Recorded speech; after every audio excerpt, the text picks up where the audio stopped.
Okay, now playgrounds is one of the areas that gets really high attention when it comes to landscape management. Typical places where weeds get sprayed is in this crack that develops between the concrete and the rubber softball. If we were to use a dry thermal method like a flame, it's just going to melt. Okay, because it's using such high temperature. Whereas when we mix it with water, we get hydrothermal and there's no melting.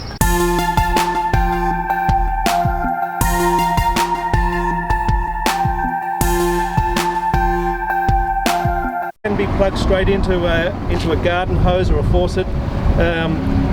So for nursery situations, for campuses, this SW700 can be just plugged straight into.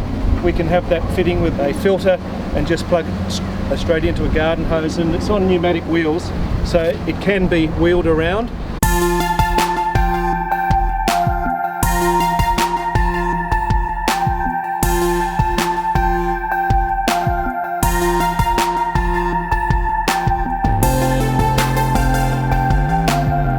Coming into the sandpit area, we've got the transition between the kikuyu grass and the concrete and then into the sand.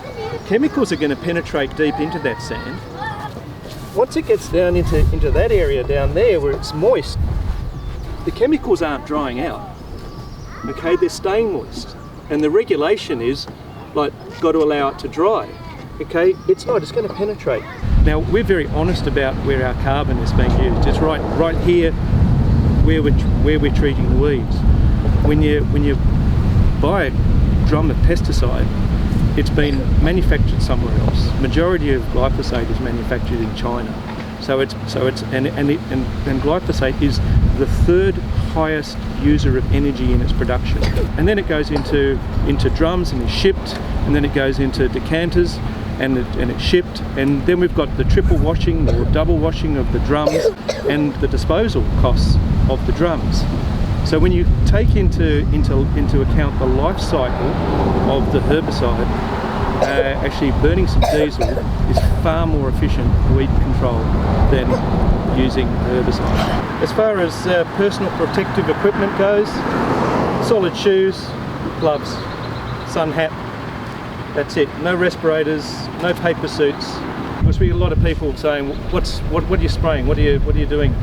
And it's just water vapor.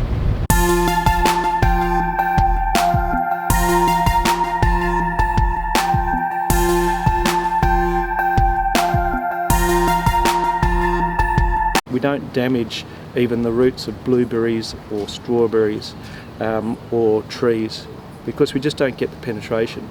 I think under normal applications we don't even damage the microbes. We're actually increasing the decomposition rate of the plants that become food for the microorganisms and macroorganisms that then becomes humus.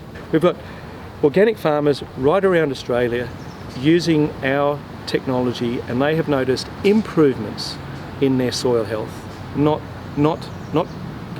lack of soil organism activity, improvements. Organism activity is really important, and when we're talking about vegetation management, then we need to be able to control that vegetation and manage it at critical times so that we have the presentation standards that we need, and we're not leaving any herbicide residues.